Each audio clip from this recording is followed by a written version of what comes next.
Going. Good afternoon, friends. It's such a delight for me to welcome each one of you to this webinar jointly organized by the IMC Chamber of Commerce and Industry and NCDEX. As all of us know, NCDEX is India's leading agri-derivatives exchange. And I am so happy to say that the IMC Chamber of Commerce and Industry is a SEBI accredited training institution for commodity derivatives. There are about 20 institutions in this country which have been recognized by SEBI as training institutions for commodity derivatives. Most of them are educational institutions. IMC Chamber is the only chamber of commerce in India to have this recognition from SEBI. And as part of this recognition, we've been doing a very large number of investor awareness programs and risk management programs amongst stakeholders. And with NCDEX, we've been doing these events in recent years from time to time. Only this year, probably we're going to be doing a dozen events at least. But this is a part of an ongoing engagement between IMC and NCDEX. So welcome to this webinar. The theme is IMC NCDEX webinar: strategies to manage price risk in a volatile vegetable oil market. Now, without much ado, let us straight away get into the topic.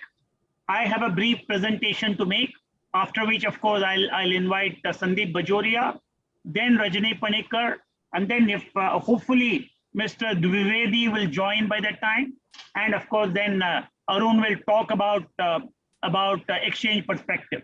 So give me a moment, I'll share screen for my presentation in a moment. Yes, I'm with you. Slideshow, okay.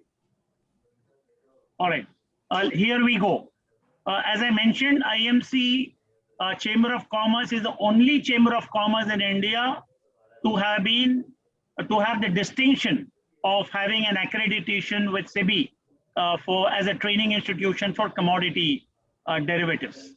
Okay. Now, why are we discussing vegetable oils in the first place? Why are edible oils or cooking oils, vegetable oils?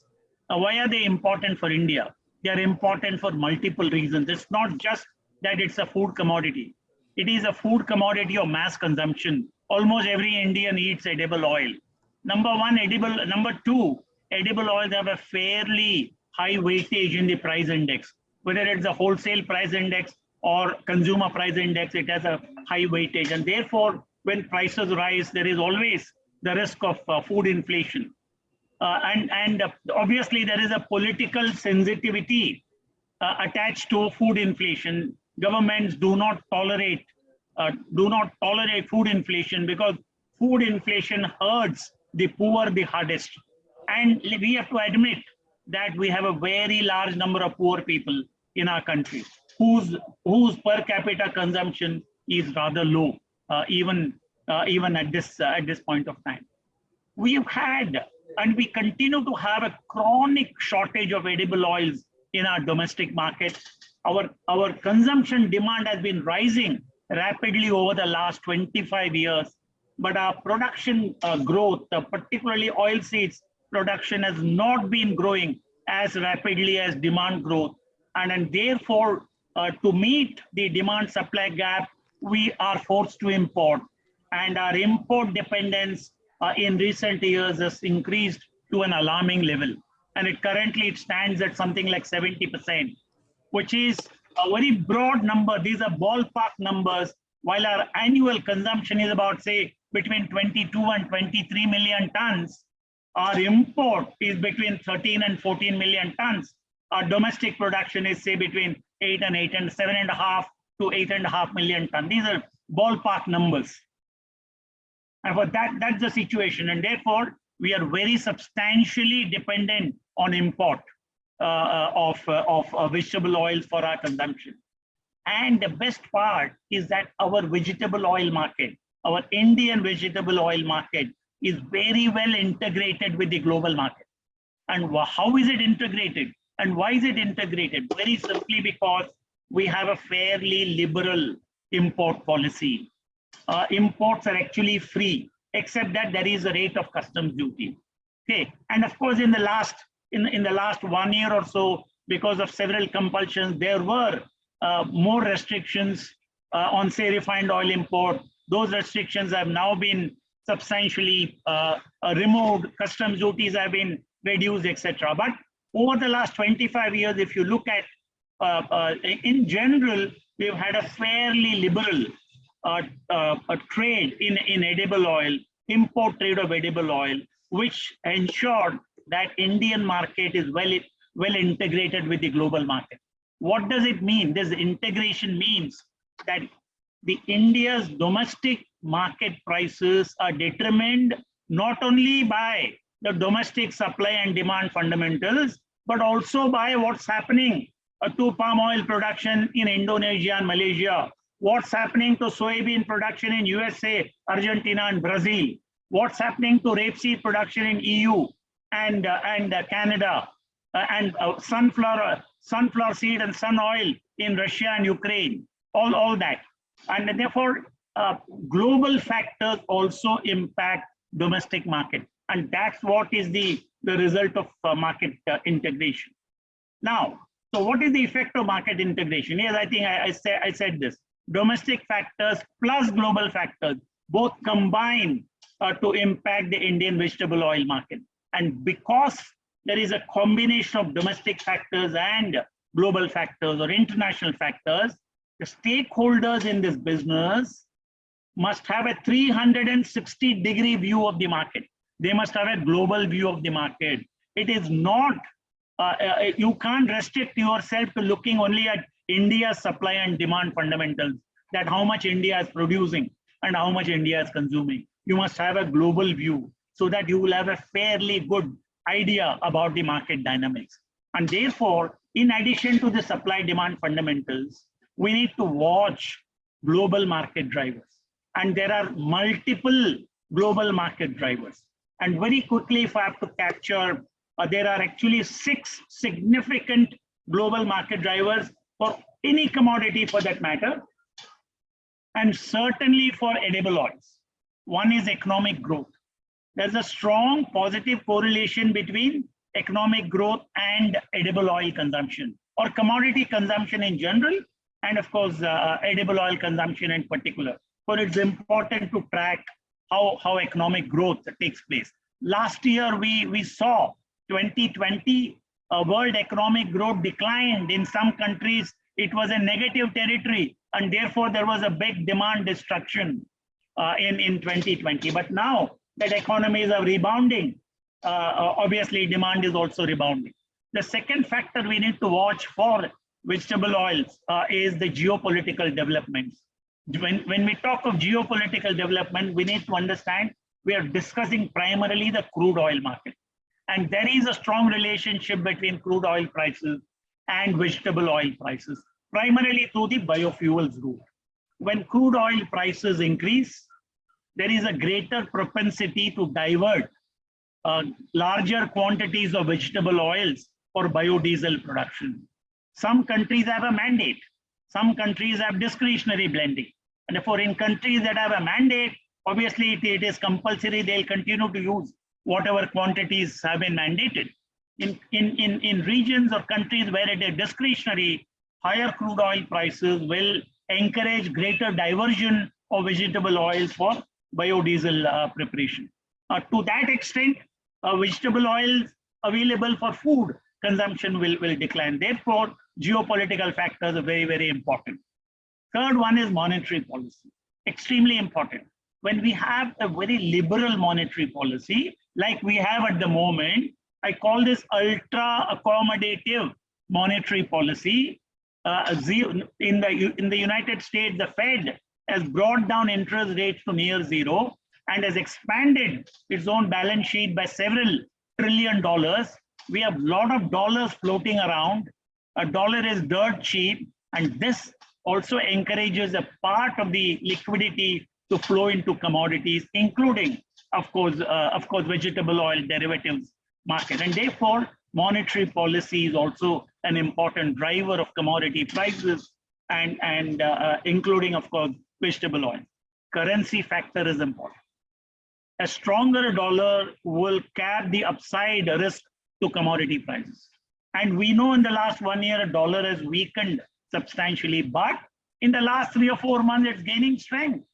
And it will continue to gain strength, in my view. I'm quite bullish on the dollar as the dollar gains more and more strength vis-a-vis the euro primarily, then it will actually cap the upside potential for commodities, including vegetable oil. Most important is the weather. For all agriculture commodities, weather is a very critical driver of the market fundamentals. And last year, we know in the last quarter of 2020, we had La Nina. When we have La Nina in South Asia and Southeast Asia, that brings slightly extra or excessive precipitation. But when at the same time, South America faces dry conditions, and 2020 last quarter, South America faced dry conditions, as a result of which we know in Brazil, in Argentina, and across South America, there was a drop in production of soybean, cotton, corn, cashew, coffee, cocoa. You mentioned any commodity, there was a sharp decline. And in addition, of course, we also faced the Russia and the Black Sea region also faced issues of lower sunflower oil production last year. That is the end of 2020 and in early 2021. So weather is something we need to track, which is very, very important. And even this year, this quarter, and probably Jan and Feb of 2022, there is still a looming risk of La Nina. There are already signals of La Nina impacting South America. So that needs to be tracked. And last but not the least is the funds, role of speculative funds, role of hedge funds, pension funds, etc., which have a very big role in the Western markets. Therefore, the fund managers actually look at the previous 5 growth drivers: economic growth, geopolitics, monetary policy, currency, and weather. And then they take a call whether to go long, short, how much to invest, etc. So these are the 6 drivers every stakeholder in the vegetable oil sector who has exposure to this commodity must continue to track. And enough and more information is actually available on each one of these drivers, provided one knows where to look for this information. Therefore, all these factors, growth, geopolitics, monetary policy, currency, weather, and funds, all these have been operating simultaneously in the vegetable oil market over the last 12 months. Usually there are 1, 2, or 3 factors which combine to impact the market. But very surprisingly, in the last 12 months, all the 6 factors are working simultaneously and together. And that's why we have seen the way prices have moved, all of us know. Now, stakeholders obviously will face price volatility. And therefore, whether one is an oilseed grower or one runs a oilseed crushing plant, a solvent extraction plant, or has a refinery, or traders who buy and sell vegetable oils or oilseeds, investors in the derivatives market, they're all subject, all these stakeholders are subject to price volatility all the time, because there are far too many market drivers that act together. And when the trade process is quite long, the risk is much greater. If I were a trader, I've sold something on 1st of January, 100 tons of oil to be delivered by 15th of January. The trade process is only 15 days. For 15 days, I face a certain price risk. Both the seller and the buyer, they face price risk. But if the trade process is longer, what if I sold on 1st January for delivery by 15 March?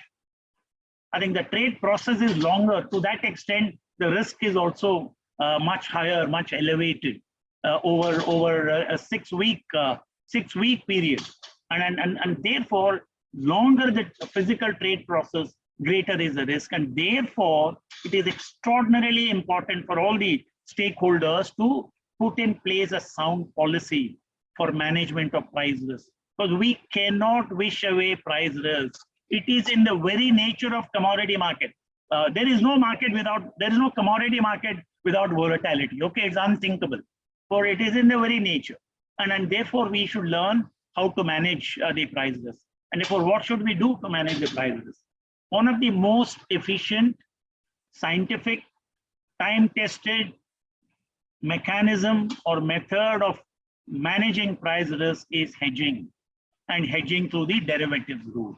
And therefore, we are going to be discussing the importance of hedging for managing price risk in a very highly volatile vegetable oil market. Now, as the market participants face price risk, what kind of when does the risk crystallize? Okay, so here is an example. For crushers, for example, in fact, let me talk even farmers. When farmer produces oil seeds, actually his risk starts from the day he starts to plant. Okay, and therefore, because it's going to take 90, 100, 110 days for him to get the harvest, and prices can change during that time. And therefore, for him, the price risk starts once the planting is done. And for crushers who crush oil seed, their price risk would start when the oil seed is converted into oil, because their exposure is to the oil market. For refiners, the risk starts when the crude oil is received, because then they need to refine it and sell the refined oil. And therefore, that time lag is a risk period. For importer, the risk starts at the time when the ship is loaded overseas. When the ship is loaded at the load port overseas, it takes the time, there is a voyage time. It comes into India, then it is unloaded. Prices can undergo changes at that time. Your contracted price will be very different. Your contracted price is one, but the market price could be very different by the time your cargo actually reaches the destination. And then for investors, their risk starts when their exposure crystallizes, which means when they make a buy decision or a buy deal or a sell contract on a commodity exchange, their risk actually crystallizes. And therefore, all stakeholders face risk, and they have different points of time when their risk actually crystallizes. And therefore, each one of them must have a slightly different strategy. All of them have to follow risk management strategy. All of them have to hedge their price risk, but the way they would do it, at the point of time at which they will start doing, will all be different depending on their role. Okay, and therefore I just want to give an example of the alarming price spike that we have seen. I just took it from the USDA report, and this relates to Argentina soy oil, primarily because we import about 3 million tons of soybean oil, much more than what we produce domestically, and therefore a substantial part of the oil comes actually from Argentina. So look at the prices. May 2020, $595 a ton, okay? And by October, June, July, August, September, October, it spiked to 821. November 944. By December, it has crossed $1,000. And by in 2021, by March, it is $1,200. In May, it is $1,350. In September, it has declined again, monthly average prices. And October monthly average prices are $1,397. It's again gone up from September. It has gone up by $90 in October.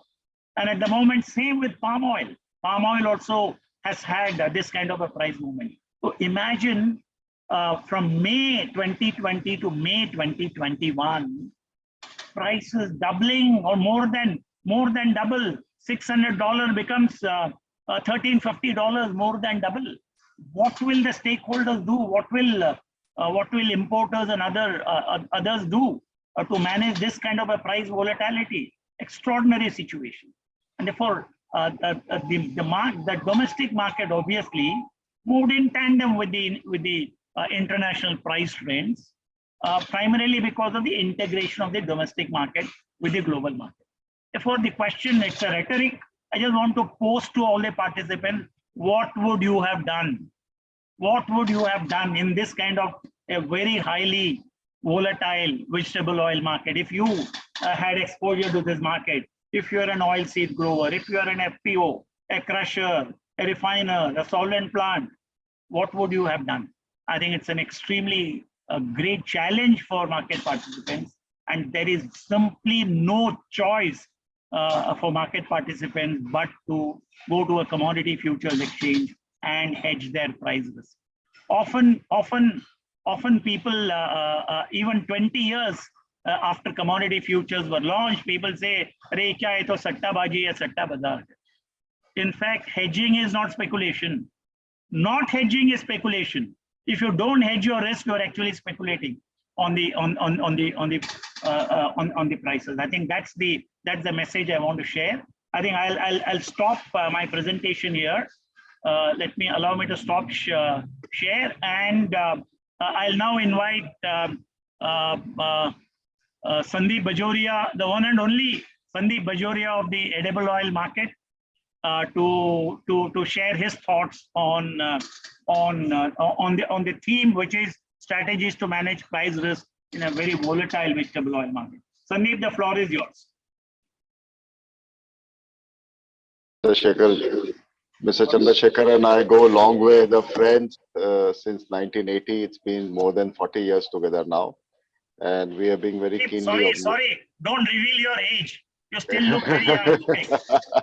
Sorry. So, go ahead. No, I started very young. I know. And we have very eminent fellow panelist. Rajni is also one of the very leading personalities over trader industry, and friend from NCDEX and other farmers consortium. Good evening, everybody. It's good to have you, and thank you, IMC, Anita, for inviting me. Edible oil is a very exciting area. You know, we are the third largest import item on our import bill. First is crude petroleum, second is gold, and third is edible oil. As Chandra said, we import about 14 million tons of edible oil, and our domestic production is 8.5 million tons. So that's about 65% we need to import. And the cost of import is about $16 billion of edible oil. So we can understand how large this commodity is, and very sensitive commodity as well. And we have 9 different kind of oil seed which are grown in India, starting from groundnut, rapeseed, mustard seed, soybean, sunflower, safflower, rice bran, cotton, castor.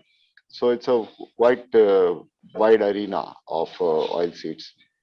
Items which are mainly imported are palm oil, which we import about 8.5 million tons. The second item which is imported is soybean oil, which we import about 3.3 million tons. And third item we import is sunflower oil, which is about 2.4 million tons. Sunflower oil comes from Russia, Ukraine, soybean oil comes from Argentina, Brazil, and palm oil comes from Indonesia, Malaysia, and partly from Thailand. So this is how our ecosystem works.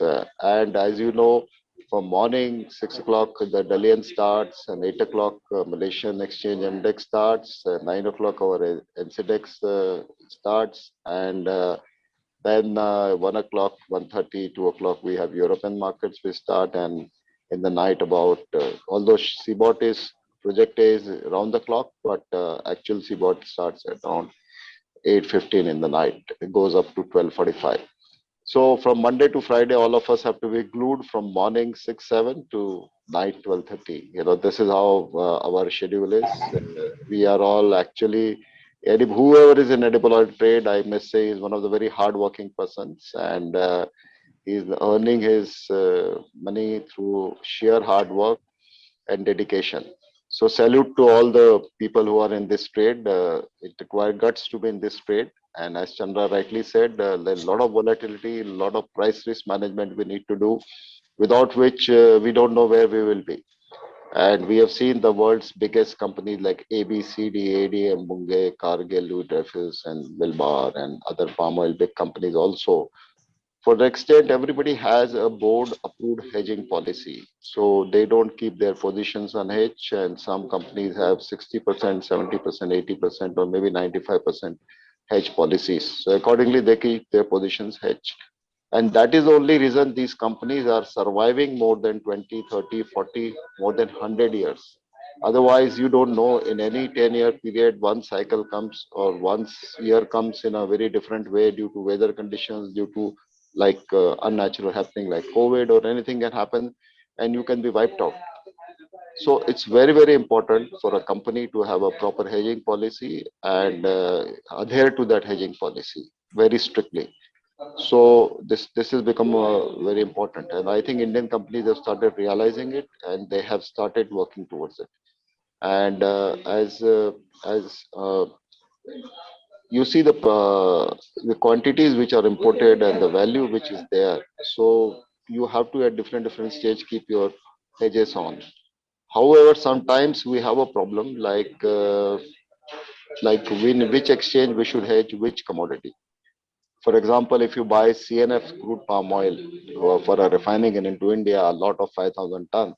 Today, if you buy at $14 and $20 November shipment, so if you have so many of the time what they do is they book the space, they price in a small lot of 500 tons up to the loading of the vessel, or maybe from BL 10 days they have a pricing facility. That is one way to importers of palm oil slide to keep the risk little away. Secondly, is you can hedge into Malaysian exchange MDEX if you purchase CNF CPO, but that is not a perfect hedge because that is governed by Malaysian ringgit, and we are in India. We are here handling things in US dollars and then rupees. So you have to have an exchange issue in between. And another thing which was also playing in between was high import duties in India. But now, grace of God, and due to high prices and to give relief to consumers, government has reduced the edible oil duties very drastically from a high of 38.5%. Today we are in soft oil at 5.5%. In palm oil we are at 8.25%. So these are a very low level of duties, and so hence these do not distort the if you hedge into local exchanges here, which is NCDEX soya oil or MCX palm oil. So I think with lower duties it becomes easier to hedge now. And when you buy palm oil, same way if you buy soybean oil CNF today for your refining, a lot of 5,000 ton, and let's say $1,450 for November shipment. So you can hedge that oil into NCDEX here very effectively. At least a part of it you can hedge, and maybe the part of it you want to hedge in the if there is a bigger player, he would hedge into FOB Argentina some quantity. If he purchased 10,000 ton here, he might hedge 5,000 ton in FOB there. He can sell there. If you do hedge in Chicago, again, in soybean oil, there is an issue that Chicago and premiums in South America. These are two different things you need to manage. Only Chicago is not going to help you. Ultimate price in FOB is determined by what is CBOT and what is the premium. You have to add or subtract, and then the FOB price is determined. So again, soybean oil, you cannot fully hedge into CBOT or just premiums. If you really want to have a perfect hedge, then you'll have to hedge into FOB Argentina. Another way, which is also now good, as I told you, the NCDEX soybean oil in India, you can use that contract and you can hedge at least 50% of what you have purchased. So that's a very effective hedging mechanism now because of lower duties, which has become a very enabling hedging mechanism. I'm seeing more and more participation coming, and I'm seeing people will definitely start using it more.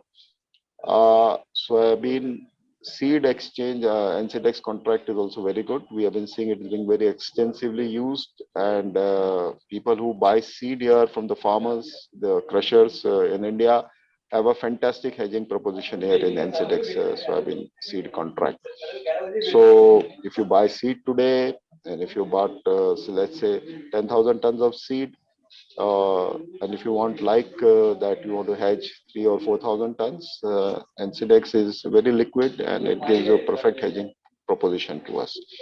I would request NCDEX also that we have a seed contract, we have the soybean oil contract. Probably we should now, I think once it was tried but it didn't succeed, but soya meal contract also can be tried now. And probably this time it will succeed, and crush margin contracts. So I believe these now the time has come to introduce these products also. so that crushers can very effectively use. And even if soya meal is contract, even the animal feed, the poultry feed, big companies who are using soya meal as their ingredient, they would effectively use that contract because soya meal is very important for them as a raw material. And we have seen the prices of seed and meal 2 months back going through the roof, where soybean seed was 10,000 and per quintal, and soya meal was 9,000 rupees a quintal. Now it has come down to 5,500 per quintal of the seed and 4,000 to 4,300, 400 for the meal. So this is time for which we should introduce these new contracts of soya meal and crush margin. Uh, Coming to the overall scenario, if you uh, if you really see what has happened here with the Repseed contract, and government has did with Chana, and then now they did with Repseed, so that new positions cannot be taken, new contracts cannot be started because the prices had gone too high for their comfort.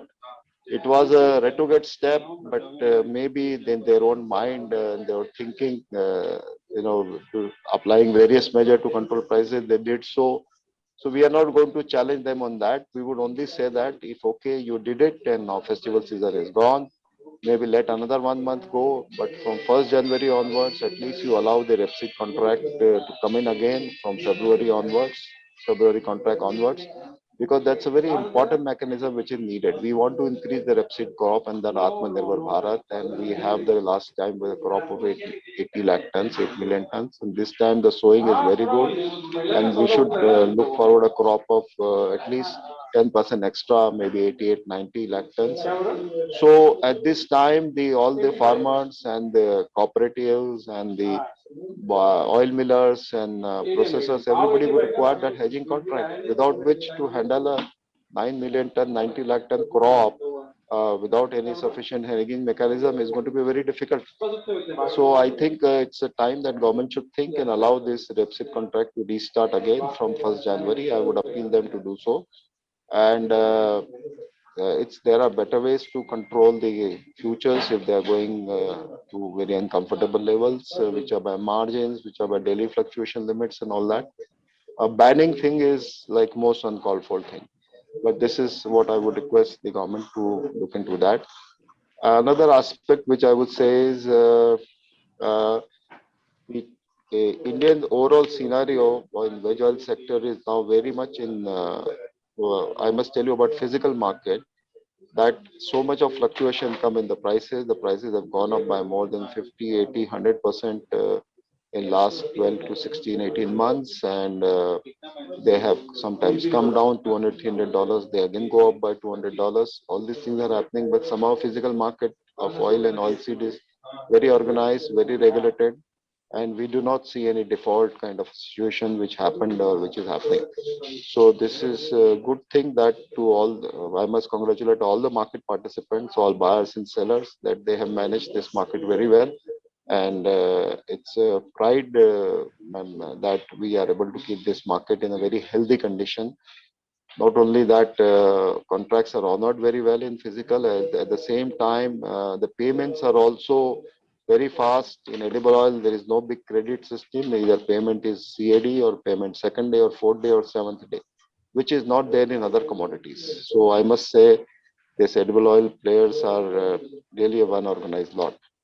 Uh, Now with this 14 million tons coming in and with the 8.5 million tons local, so 22.5 million ton is total supply and demand at the moment of time for year 21-22. I believe very robust hedging systems are going to be needed further. Volatility is going to be there, and we have to accept the volatility. So many factors are governing volatility, which we have seen. All the asset classes have gone from where to where, whether it is stocks or agri commodities or metals or bullions or crude, even coal. We have seen the way the prices have risen. Other day, Uday Kotak was saying that central banks have printed too much money, and it's gone on, and asset prices have gone too high. So it's time to take a second look at it. I believe myself also that we are getting into an area where consumer is definitely feeling a big pinch with this kind of a prices, and we have to provide him relief. And somewhere, some control on this has to be there. And I believe once the Fed starts tapering down or this money flow starts reducing, the asset commodity prices could come down slightly. We have to be ready for it, and we have to be really careful while whatever we are buying or stocking, that we can see as it is from today's price. Let's say crude palm oil today is quoted at 1420 for November shipment. CNF India is now January, February, March crude palm oil price is 1270. That is $150 lower than this. And April, May, June price is 1170.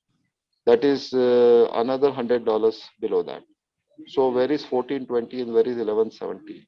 So we can understand $250 is the inverse in the market right now in crude palm oil from November to next year, April, May, June. Same way in soybean oil. Today the price is 1440 for November shipment, and MJJ price May, June, July 22 soybean price is $1,230. So that is inverse of $210. So we inverse is there, and at the same time, this money policy also we have to very closely watch the crude, the weather. So many factors, as Chandra said, are affecting this market, forex, and this La Nina also we have to keep in mind, which can create extra rains in our area, India and Asia, and which is going to create some kind of a less rains or slight mild drought in the South America. So that is also one factor which you have to keep it in mind how it develops next 3 4 months. So all these uncertainties, every day we have to sit on the screen. It is like playing a 2020 match every morning. Once you come to look at the screen, either mobile screen or your computer screen, and you have to win the match every day. So it's like this. So for a commodity trader, it's all fun, excitement, challenge, and all kind of emotion you get in a day. You get an emotion of a winner, and if you get an emotion of a loser, and sometimes you are absolutely restless, nothing is happening. So you have to have a good emotional equilibrium when you handle the commodity, or rather, I would say whoever is handling this commodity has already become emotionally very proficient. So that is, I must say, you have to have you get all feelings in one particular day or one particular session. So with this all these situations, we have to be very apt towards managing our risk, and we have to use different tools and exchanges to manage our risk. Another thing which I want to tell you, that how we are talking ourselves as a Krishi Pradhan Desh or agriculture nation, where so much of population on agriculture and all that. But you really look at the kind of production and productivity the countries have. In world today, the largest produced oil, edible oil per se, is about palm oil, which is about 79.43 million tons. And out of that, 52.84 million is traded in world, exported. Soybean oil production is 61.54 million tons. Out of that, 13.34 million ton is actually traded. Rapeseed oil production is 24.82 million ton. Out of that, 5.39 million is traded. And sunflower oil production is 22.14 million ton. Out of that, 13.86 million ton is traded. So you can imagine the size of world veg oil production and size of world veg oil trade, which is there at the moment, and largest being the palm oil. And at the same time, with this biodiesel, green energy, all these initiatives which started from the year 2006-7, today we are consuming about 18 to 20% of total production of veg oil into usage into biodiesel. So crude prices and edible oil prices have got interlinked because of this development. And that we have to watch the crude price also. The movement in crude upside and downside affect the edible oil. So I would just simply say that with all these changes which are happening in front of us, keep the guiding factors in your mind. These are the factors which are influencing. Every day look at the screen, every day look at the new news and new development which comes with the overriding factors, and make up your mind regarding the market.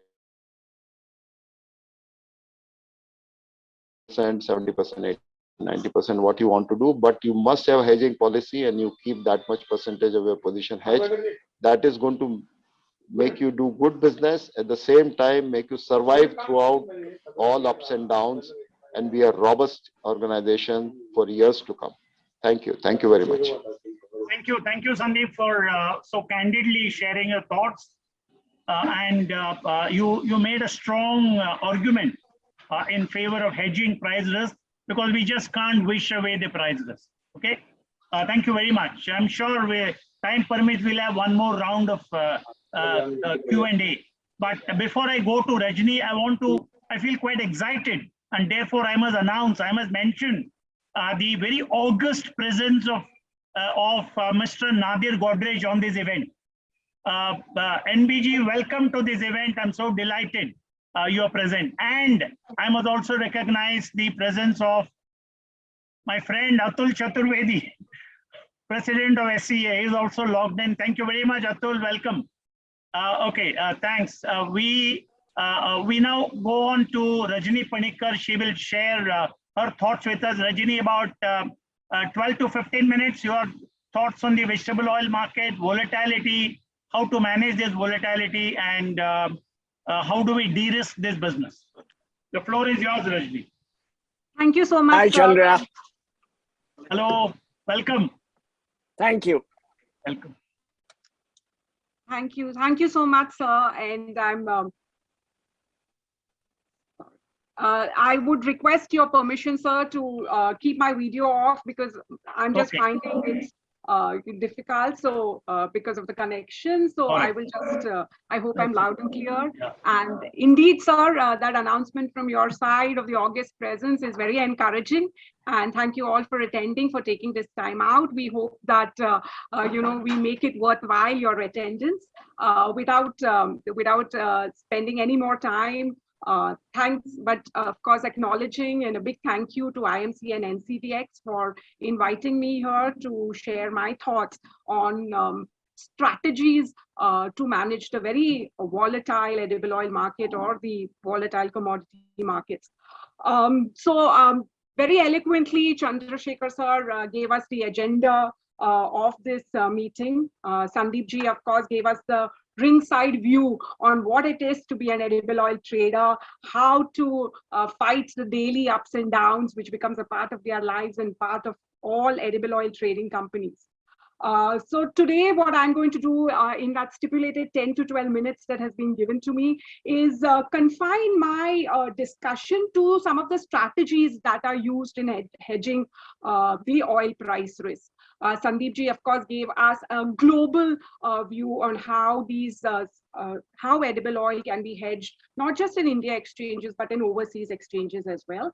But I will keep my stipulated time to discussing the oil futures that are traded on India commodity exchanges. So on the India commodity exchanges, it's only the futures contracts that are available. There are no option contracts, which is liquid enough. So when it comes to hedging price risk of edible oils or with futures contracts, then primarily there are, the following, if I may say, the key hedging strategies that is used. Now, the first one is, of course, what is popularly known as an inventory price risk. That price risk of an inventory happens, of course, as the term says, when you're sitting on inventory or when you're long physical oil. So either as an importer, refiner, crusher, in your trade cycle, you will come at a time when you're exposed to holding inventory without back-to-back sales coverage. And given the volatility of the commodity, when you're sitting on inventory and when price is falling, of course, it's a big business risk. It impacts profitability and trading margins. Therefore, to hedge, this inventory risk, the strategy that is done is you sell oil futures. I'm taking this a bit basic because I'm not sure about the other participants as to how much they know, they don't know. So it is the primary or the backbone of how hedging is done with futures contract. So that's why if it's a bit basic, excuse me on that front. So like I said, if you're sitting on oil inventory, then your biggest price risk is about prices falling down. So to hedge that, you need to sell oil futures. Now, what does this do? This will provide an insurance against price decline. So if oil prices rally after the hedge is put in place, then what it does is that the profits from selling the physical oil at a higher price will offset the loss in futures trading. But vice versa, if the oil prices were to decline, then it is the hedge that you have put in place, which will offset the loss for selling your physical oil cheaper. So that is one of the, often taken hedges with futures contract, which is an inventory price risk hedge, which is when you're long physical, you sell oil futures. The second kind of hedging strategy that is usually done is an anticipatory long hedge, or when you have an uncovered physical oil position against future sales. So again, as an importer, refiner, you will find a trade cycle wherein you're exposed to forward sales that has been done, but you are not covered back to back for the sale with either inventory or purchase coverage. At such point in time, your price risk that you will have is that of rising prices. So an anticipatory long hedge is when you have uncovered physical oil, and in this strategy, you buy oil futures.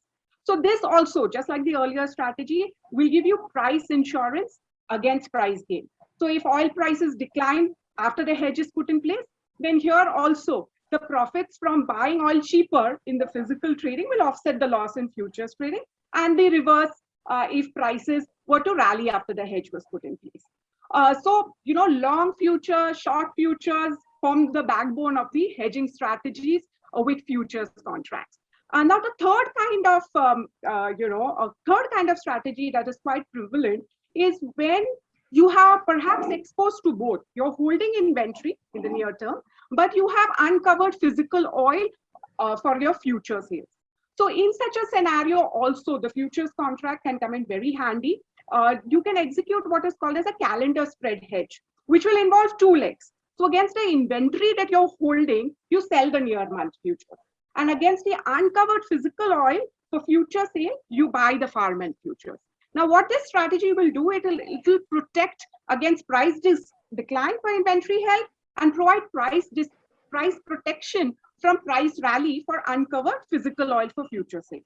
Now, the concept of profit in physical trade offsetting the loss in futures on an adverse price move in futures, that concept remains the same, but it gives you a price protection from two-way price movement basis your exposure. Apart from this two-way price risk insurance that this strategy provides, one of the major advantage of this strategy is that it is very capital efficient.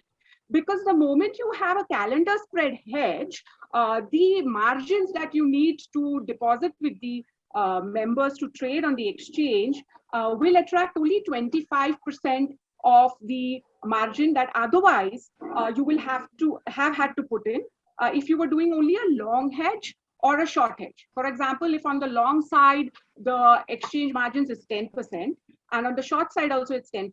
So if you were doing only a long hedge, you would have to put 10%. If you're doing a short hedge, you'd have to put 10%. But if you were, if you were doing both the long and the short, then the requirement falls down to 25%. So that makes it very capital efficient, along with giving you two-way price risk insurance, because your hedging strategies also need to be cost efficient as well, because there is a cost involved in insurance, and this kind of a strategy is price efficient, is cost efficient as well. But having said that, this discussion, like Chandrasekhar sir as well as Sandeep ji has said, this discussion is incomplete if I do not stress upon the importance of a well-defined hedge policy that needs to go hand in hand with hedging strategies. For price risk management to be complete and successful, hedging policies are as important as strategies. So define a hedge policy before implementing hedging strategies.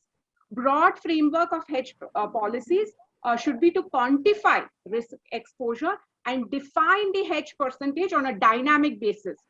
As Chandrasekhar sir said, the 6 factors that is quantified and documented, but there could be something which is not documented, like COVID that happened. So therefore, one rule cannot fit all months of hedging, and definitely not all years, because apart from all the global macros that has been discussed, commodities are also very seasonal. So the seasonality factor also plays a major role. So you can't have a hedge policy that is not dynamically revisited, with a defined strategy to have successful hedging strategies. Also, a basic hedge policy requirement is that we have to remove emotions from hedging strategy. Hedging strategy needs to be policy based, not emotion based. Over the years, we have seen successful hedges going bad because the trader let his emotions come into place. When your trading book is very different to your hedging book. A hedging book, we have seen successful hedging strategies happening only and only if the hedging strategy is not emotion based.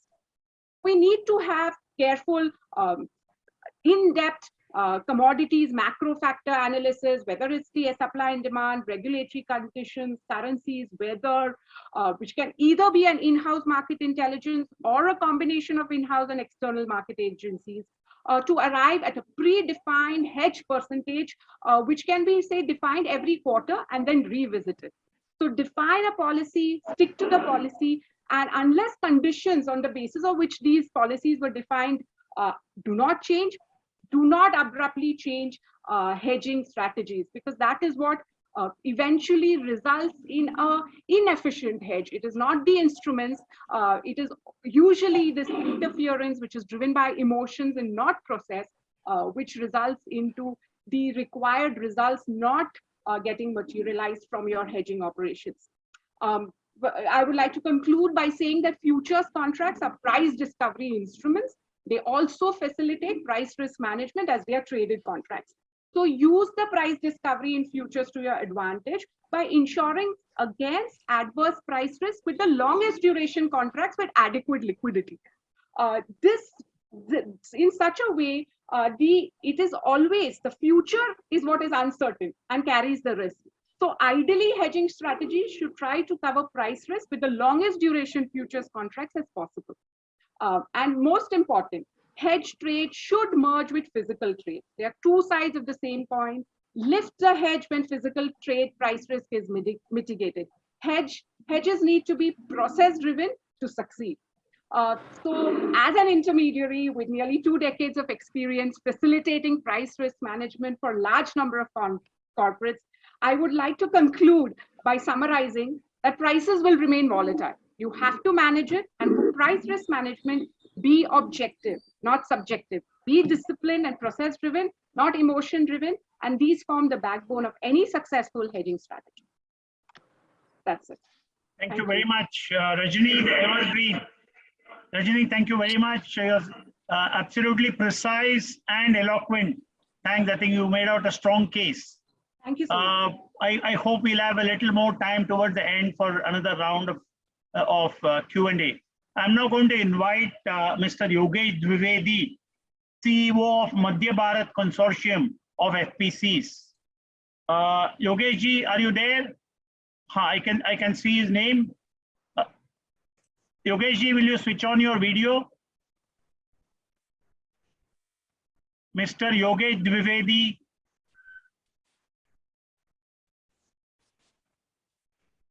I think there is some network issue at his end. Looks like. Okay, I think I will let us get Arun Yadav on board.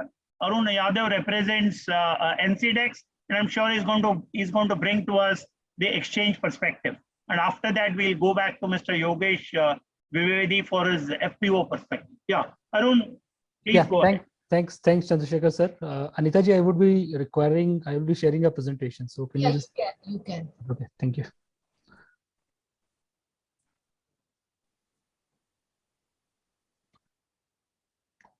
I hope my presentation is visible. Yeah, it is. Yeah, go ahead. Please go ahead. So I'll just put my camera off, sir, with your permission, so that right. the presentation works fine. Just 1 second.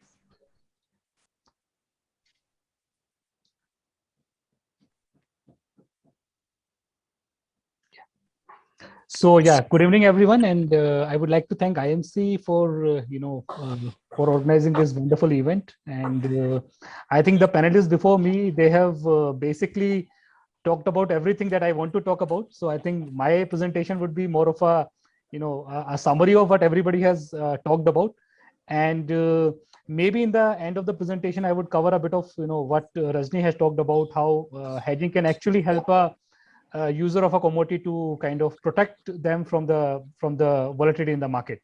So my topic for today's session is strategy to manage price risk in a volatile oil market. However, I would like to start my session with a slightly different note. So what we have witnessed in last 1.5 year is something which we have never seen in last 15-20 or probably in our lifetime. We have seen a lot of uncertainty during last 1.5 year, and it won't be wrong to say that uncertainty is the only certainty. Now this sentence is more true than any time before last 1.5 year. COVID has changed the way we kind of live our life.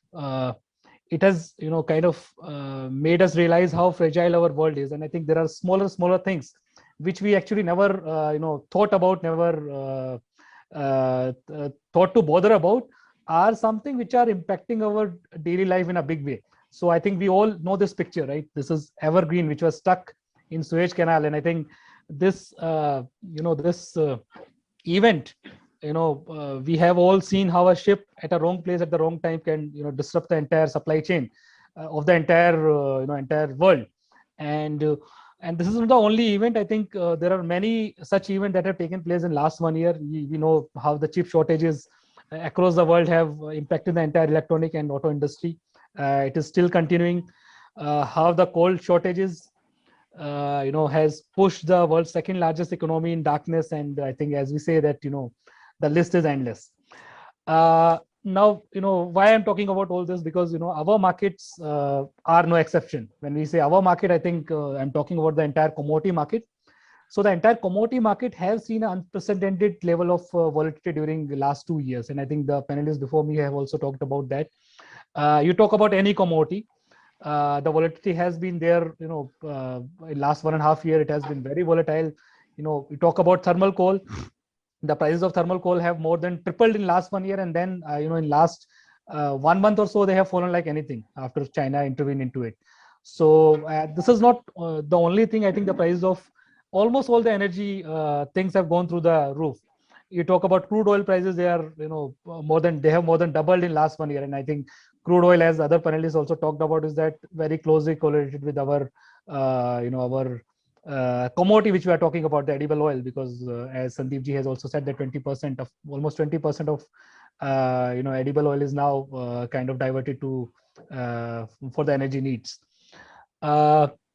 Now when we talk about agri, I think agri is no exception. It has largely followed the trend with with what has happened in the other commodities. Prices of most of the oil seeds and the oils have gone up in last 1.5 year. This is the chart of refined soya oil volatility during last 3 to 4 years, and if we look at the last 1 year, the volatility has just gone up, right? It has gone up from around 20% monthly annualized volatility to around 30%, and in fact around 40% in certain months. And this is not in India only. If you look at the across the world, we have seen the edible oil prices doubling in some instances, and even going up to around more than 50% most of the cases, and doubling in many of the instances. Prices of other oil seeds have also went northward, and I think the story is no different for any other segment. You talk about any other segment, you talk about cotton, I think the story is almost similar. Having said that, I think the picture is not all gloomy. If you look at the macro situation, I would say that in last 1 year, India has created more than 30 unicorns in the startup segment. So I think from the macro segment, there has been good that is happening. There has been things that are happening pretty quickly. If we talk about our industry, I think the last year has been pretty good. If we talk about the soya crushers, the exports have been highest, at least in last 5 years. Soya meal exports, we exported more than 20 lakh ton of soya meal last year. At the same time, the overall agriculture exports have grown by around 18% last year. So they surpassed around $41 billion last year. So in that sense, and if you look at the agri economy, it has again come back to around 20% of the total GDP. So I think in that sense, yes, things have happened. Things have also gone into the positive territory. Good things have also happened, and what we can say is that we are able to convert our honorable Prime Minister's words into a reality, which is converting Apada into Avsar. So that is something that we are able to achieve in last 1.5 year in certain sectors, certain pockets. But if we look at the picture, there are certain sectors which have been affected highly adversely because the kind of volatility that has remained in the market. And I think it would be injustice if I don't talk about the poultry sector, which has been the highest impacted in terms of input costs, because the input costs have gone up. And not only the poultry sector, I think every sector which is the consumer of a commodity that we are talking here, I think they have suffered in terms of not able to, their input prices have gone up and they are not able to raise the prices of their output in the same proportion. So I think they have been affected adversely. But I think one thing that everybody will agree to is that, and every expert is agreeing to, is that this volatility, this roller coaster ride is something that is going to continue. It is not going to end here. We might see a few more years when the volatility will stay in the market, not only in the agri market, maybe across the commodities market. It is going to stay for some more time. And I think the second biggest thing is that the disruptions are going to happen at a faster pace, right? We have seen a lot of disruptions happening across the industry in last 1.5 years, but I think the pace at which they will happen in the time to come will definitely go up, right? We have seen how a lot of things have shifted to online, right, in last 1.5 years. So I think the disruption speed will go up, and I think in such a time, maybe we have to change the way we are doing our business. And when I say we are doing our business, I think from our side, I think price risk is now no more a thing which we can ignore. We cannot ignore price risk any longer, because earlier, probably when the volatility is less, we were able to cover the price volatility in our business margins. But I think the kind of volatility we are looking at currently, it would be difficult to cover your price volatility, continue your business margins in this kind of uncertain environment, in such kind of volatility. And I think this is where the use of market-based instrument is of utmost importance. All the panelists who spoke before me, I think they talked about these instruments, and I think the need of these instruments now is more than any time before, at least in last 10 years. At our end at Exchange, along with our partners, like we have done some research with Rajni also, and I think what we have analyzed is that usually if somebody is hedged, right, across the years, his or her cash flow has been more consistent, their profitability has been more consistent. So I think, and this is not a 1 year we are talking about, we have seen it in last 3 years. We have done a research that usually if you are hedged, your cash flows will be consistent, your profitability will be consistent. And I think that is what we intend to achieve in our business. We intend to achieve a consistent cash flow, consistent profitability, right? And I think that can be achieved by using these instruments.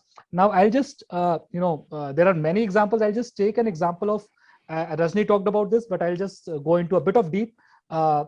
So we have this is basically soya oil, because we're talking about oil, and just taking an example of soya oil for last 3 years. And what we have taken a scenario where we are saying that, okay, somebody who intend to create a position in the month of November, and then he wind up his position in the month of March. So November, I had a requirement of, I actually intend to lock my prices, but my actual requirement is in the month of, say, March, right?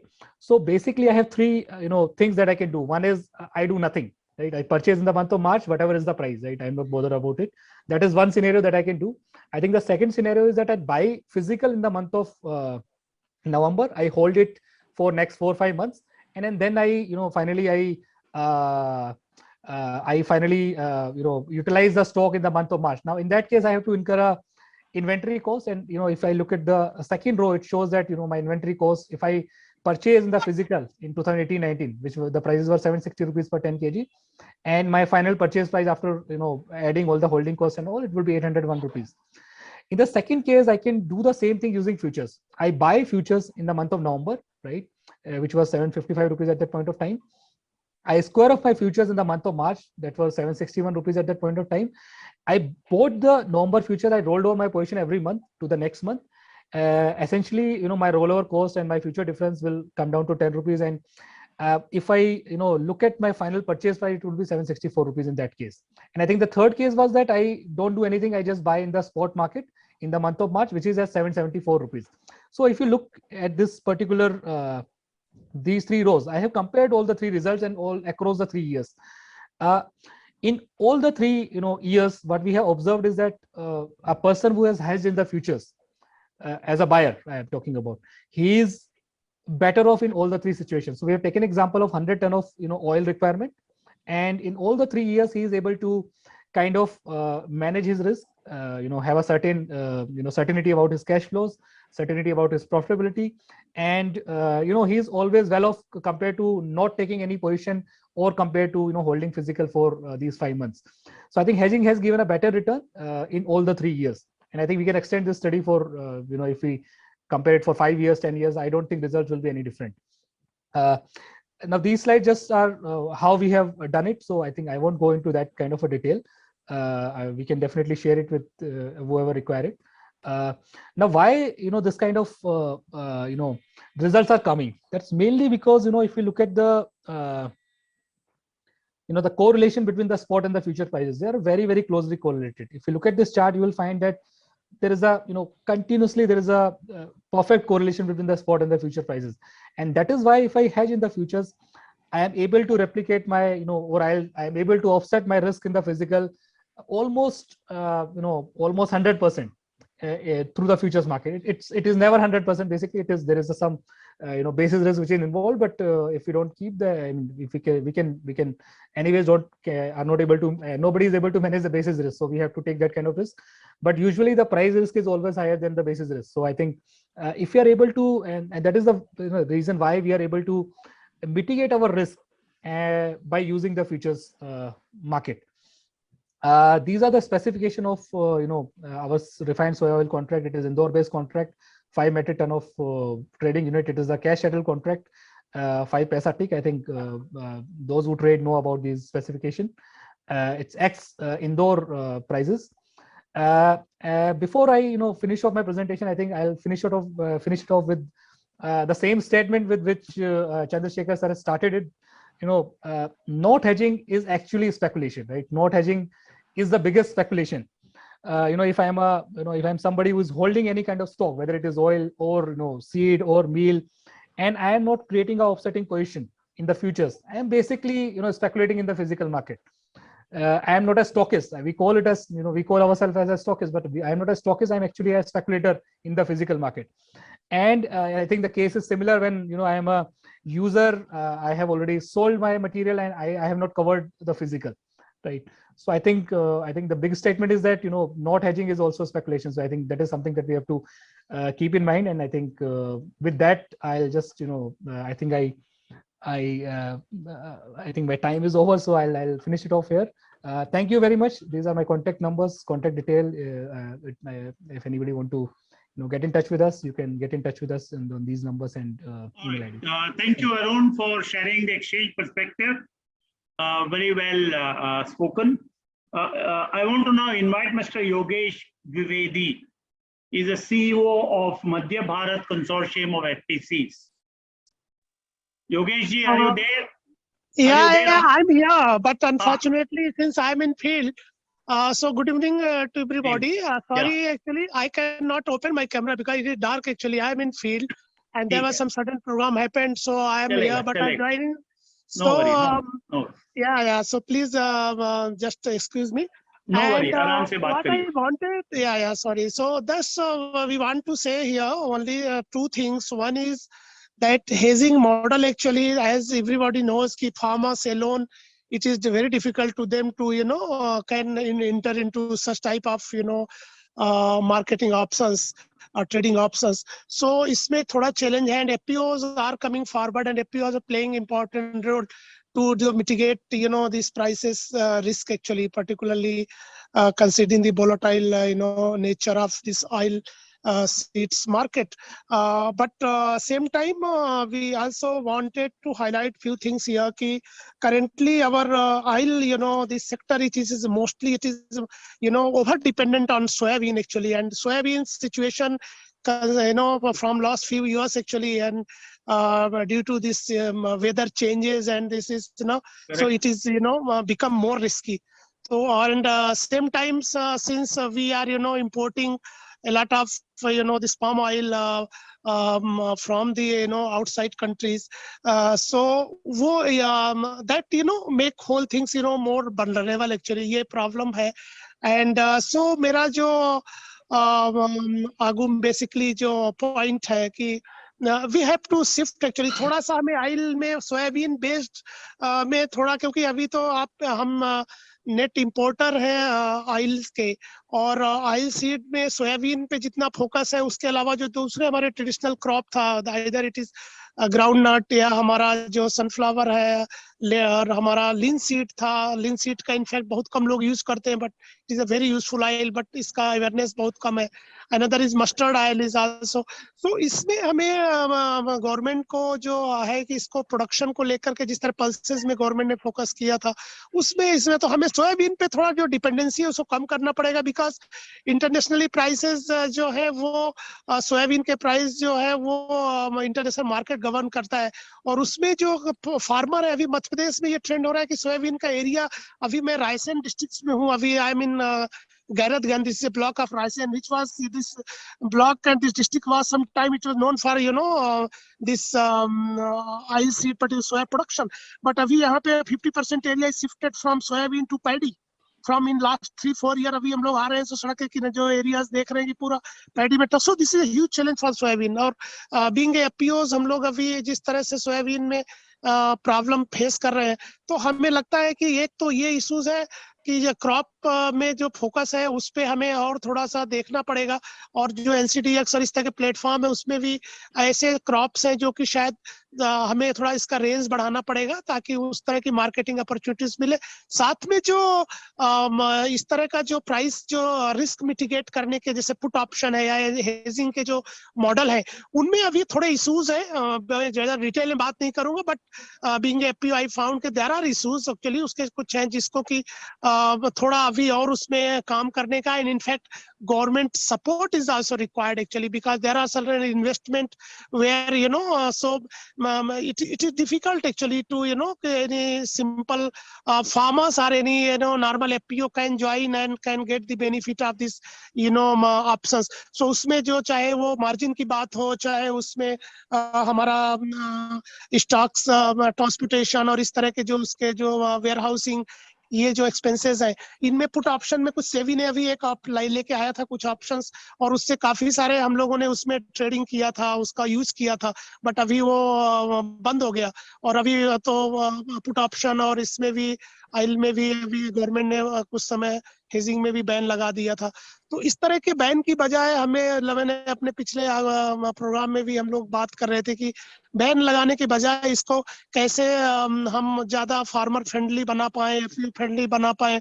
और क्योंकि ये these are the futures marketing options, इसको आप रोक नहीं सकते हैं। इसको अगर रोकेंगे तो इससे फार्मर का बेनिफिट नहीं होगा बजाय कि, और ना ही कंज्यूमर का भी बेनिफिट ज्यादा होने वाला नहीं है। तो हम इसमें कैसे हम लोग इसको पोजिशनिंग कर पाए, ज्यादा से ज्यादा जो है सेलर एंड बायर्स इसको यूज करें इस तरह के प्लेटफॉर्म्स को, और अपना जो प्राइस रिस्क है उसको हम कम करें। उसमें थोड़ा और सपोर्ट्स की जरूरत है, चाहे वो प्रीमियम की बात हो, पुट में जैसे जो प्रीमियम की बात है, उस प्रीमियम को जिस तरह अभी SEBI ने किया था, उस तरह गवर्नमेंट क्या कोई प्रोग्राम लेके अगर आए तो ज्यादा से ज्यादा लोग उसको यूज करें। एंड देन जब वो बेनिफिट रियलाइजेशन होना शुरू हो जाएगा, देन पीपल ऑटोमेटिकली, लोग जिस तरह इंश्योरेंस में क्रॉप इंश्योरेंस का काम या हेल्थ इंश्योरेंस में लोग आगे आ रहे हैं, उसी तरह से प्राइस इंश्योरेंस में भी हमें काम करने का भी और जरूरत है। क्योंकि अभी केवल जो मर्चेंट ग्रुप है और जो थोड़े से लोग हैं जो अवेयर है, वही लोग इसको ज्यादा यूज कर पा रहे हैं, इंडस्ट्रीज ज्यादा यूज कर रही है। बट अगर फार्मर और FPO फार्मर नेशनल लेवल पे लाने के लिए इस पे थोड़ा काम करने का जरूरत है। So only I wanted to say, मैं ज्यादा नहीं बात करूंगा because programme is already late और करके, बट मेरे को लगता है कि इस तरह के प्रोग्राम जो है और गवर्नमेंट तक ये बात पहुंचेगी, और इस तरह के जो ऑप्शंस है हमारे पास, रिस्क कैसे हम लोग मिटिगेट कर सकते हैं और उसके जो डिफरेंट ऑप्शन है उस पर काम करने का जरूरत है, सो दैट ज्यादा से ज्यादा फार्मर्स एंड FPOs इसको यूज करें, और ताकि ये ultimately it would be a benefit to consumers also. Thank you so much. Thank you, Yogesh ji, for sharing your thoughts. I completely agree with you. ये जो policy है, I think it needs a review, particularly the physical market policies relating to the physical market production, trade, etc. सही फरमाया आपने. In fact, I have presented at the request of some top bureaucrats. I've actually written a policy paper and shared with the government. अभी देखते हैं क्या होता है इसमें. Anyway, the point I'm making is, I think all the panelists and speakers have made that pitch. They have shared their thoughts. I can see Atul Chaturvedi has raised his hand. I'm sure he has something important to mention. Atul, the floor is yours. I want to invite you to speak. No, thank you, Chandra. My only question is to Rajni or even Sandeep. How do you manage your risk if you have hedged and the contract actually gets hijacked? What really happened recently, as far as soya is concerned, so the person who has actually hedged has a lot of problems in terms of keeping on paying margin. So how do you manage the risk in such a scenario when the contracts are relatively shallow? If it's not shallow, then it's fine. But when it's shallow, if some people gang up and the contract gets hijacked, how do you manage your risk in such a scenario? Anyway, before Sandeep, I'm sure Sandeep is going to respond, or even Rajni, but before that, this is a problem we've been facing for the last 20 years, from 2003. From the time the online trading started, it's a chicken and egg syndrome. Should we have more volumes? If only we have more players, we'll have more volumes. And if only we have more volume, more players will come in. I think this has been a perennial problem. And that is why I would lay greater and greater emphasis on strengthening first the physical market. Strengthen the physical market. And what we have done in our country is we have a unreformed physical market on which we have erected a beautiful superstructure called the derivatives market. But we kya karenge hum? This is what happened 20 years ago, despite objections and several opinion pieces that I wrote in 2000, 2001, 2, 3, whatever. Anyway, all that's history. But your point is well taken. I don't know if Sandeep has a response. Please respond, and Rajni. How would you handle, or in fact, even NCDEX should be able to respond if a few people are able to hijack the contract? And it has happened in the past a number of times. So it's not something which is being talked about out of the blue. This has actually happened. Yeah, correct. One is in an ongoing contract, there is a capture or hijack. Second, in an ongoing contract, there is a sudden suspension of the contract. We have seen it in Chana, we've seen it in mustard, and in Chana, I found no logic at all. Anyway, but that's a different conversation altogether. But any thoughts, Sandeep? How would market participants handle the situation? Audio. Unmute, sir. I share the same views what Atulji have on this point, and we have discussed on this many times. And even we had told exchanges when they change the daily fluctuation limit from 4% to 6%, I said commodity prices have gone up by 80%. The soya refined, or which was trading at 600, 700 rupees per 10 kg is now 1200, 1300 per 10 kg. Even 4% at this time is too big. And now rather it should have been made 3%, but then they thought in their own wisdom, it's not alone the MCX, NCDEX and other exchanges, that international benchmark exchanges also have fluctuations 6 to 8%. So a person who is hedging or doing something here will be having a problem. So we have to follow the international benchmark, and we have to, that's why we did say 6%. But we said international is different. They are the commodity surplus countries where their exchanges are operating. We are a commodity shortage country, and in our country we'll have to do it differently. And we need to be very careful here. And we rather this 4% should have been 3%, but they made it 6%, and that's why this action of the government came, which the suspension of the contracts and finding the new future positions. See, in India is a different ball game. We have to work as per Indian thing, not international benchmark, international standards and everything. We have So to we have to evolve our own Yes. systems and put them in place. I agree. We Yes, need to yes. tailor make them to our And secondly, the size. surveillance by exchange also has to go Right. up. Very true. We are sometimes the people who are in exchange, who are managing the particular contracts, should be having a good rapport with the industry players, should know who's doing what, if there is any cartel, any group which is trying to pull up or pull down. If you have interaction with the industry people, you would know that, and accordingly you can take some preemptive steps so that this doesn't go on or go on for a long time. So I believe these things exchanges needed to take better care, and we are sufferers now. Exchanges also suffer that we don't have a Repsid Master contract and we don't have a Chana contract. All right. So I would Thank- appeal still to management of exchanges to be very careful on these 2 points. And I Thank think Rajni can add more on this, and the guys can add more. Sure, but I'm sure the management of NCDEX will take note of all this, whatever is being discussed here, because this is of concern. This is of concern to stakeholders. Rajni, you have any thoughts to share on this? Yeah, Chandra sir, perhaps. Yeah, Arun, please go ahead. you go ahead, Rajni. I'll speak after you. Yeah, okay. No, I would just like to summarize what both you and Sandeep ji said to Atul ji here, that of course we all know the problem being the shallow markets.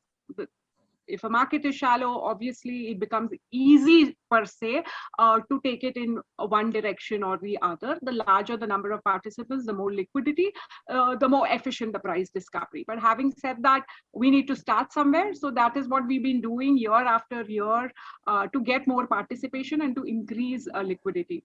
Definitely the steps taken by the government currently is regressive. It takes back many years of efforts that is put in increasing volumes. Sandeep ji has some valid points, but of course Arun would be a better person to explain their side of surveillance, their side of measures that was taken, because I'm sure the exchange has not been not been deaf to the requirements from the industry. They obviously have a dynamic and an interactive process, and they do timely interact with all participants. So their side of the story is what I will leave to Arun Yadav. And finally, Atul ji, the theme, so to say, is that markets are volatile, you need to hedge. If the Indian markets does not have the requisite size, the requisite liquidity, the need of hedging doesn't go away. So on a global macro, as you are very well aware, as an Indian corporate, if you're exposed to price risk, then you can hedge even on overseas exchanges. It's far more easier than 2 decades ago when we started, in fact, when RBI permitted Indian corporates to hedge on overseas exchanges. So the need for price risk management doesn't go away. If the current instruments in the country is not an efficient hedge, that does not take away the need of hedging. It only means that you have to perhaps look at international exchanges, unfortunately, and that could be perhaps one of the solutions, which I'm sure you already know and practice perhaps as well, that till the liquidity here improves, till it becomes a price efficient discovery platform, we need to hedge the price risk through international exchanges, and which is very much permitted for Indian corporates. No, what you are saying is absolutely true. This is exactly what large players are doing. And in the bargain, what is happening is the NCDX is not getting the kind of liquidity and volumes. So large players are hedging internationally. That's fair enough, because large players cannot afford not to be hedged. Otherwise, they'll be bracketed as speculators, which they don't want to. But then how do you make our own exchanges a lot more friendly to the Indian market and the Indian hedgers? That is the challenge. Yeah, I'm sure. definitely. It's all about volumes. But One second, Rajni, as a member, independent member of the SEBI's Commodity Derivatives and Advisory Committee, I can assure you that over the last 2 years, a number of reforms have been brought in, and a lot more are on the annual. That is all I'll say at this point of time. I'm sure Indian Commodity Exchange will have much more participation than they have now. and much greater volume that they have currently, and much more depth is what is being planned actually for the future. This is one. Okay, I think we are actually probably going to exceed our time by a few minutes, but that doesn't matter. I would, before I invite our very respected Govind Bhai for some guidance and comments on risk management, I just want to check with all the panelists. Any further thoughts, Sandeep? You want to share in a minute? Any parting comment, parting thoughts? Volume. Your Yeah, Chanda. Yeah, I would say very well conducted by you and interesting webinar. And I think we all have to engage ourselves with the markets and the exchanges, and we will continue to do so. And I believe as far as the edible oil prices are concerned, the nearby prices continue to be still strong up to December. And we can see from January onwards next year, maybe the February 2022 to September 2022, we can see the prices correcting $200, $250. But up to December, it seems origin prices are going to be still pretty strong. Thank you. Thanks. Two things I can see, my friend, old colleague Kishore Tanna, who is now switched on his video after a long time. Welcome, Kishore. Thank you, Chandra. Thanks. Yeah, Rajni, you have any thoughts? Please share, but before that, let me announce participants are free to post their questions in the chat box. Chandra, may I, Chandra? Okay, yeah, please. Okay. Chandra, I agree. Where there's a shallow market and when we are short on the economy in terms of, all the crops, it's very difficult for somebody to manage. Right. I'll be very honest. And I've been saying this ever since I joined business, and I remember clearly. It started with castor oil, I remember. In the same way, but here, when countries have a big crop, huge crop, like, America, Brazil, Canada, it's a different story where they have so much of surplus. When we are short and we are importing, it's very difficult to control, the markets. And I agree with Atulji that these problems are not today's problem. They are very old problems. And therefore, it's going to be tough, but we have to try. We have to try and continue trying. Thank you, Chandra. For sharing that. Rajni, your thoughts? In 1 minute? I think I have covered whatever I wanted to say.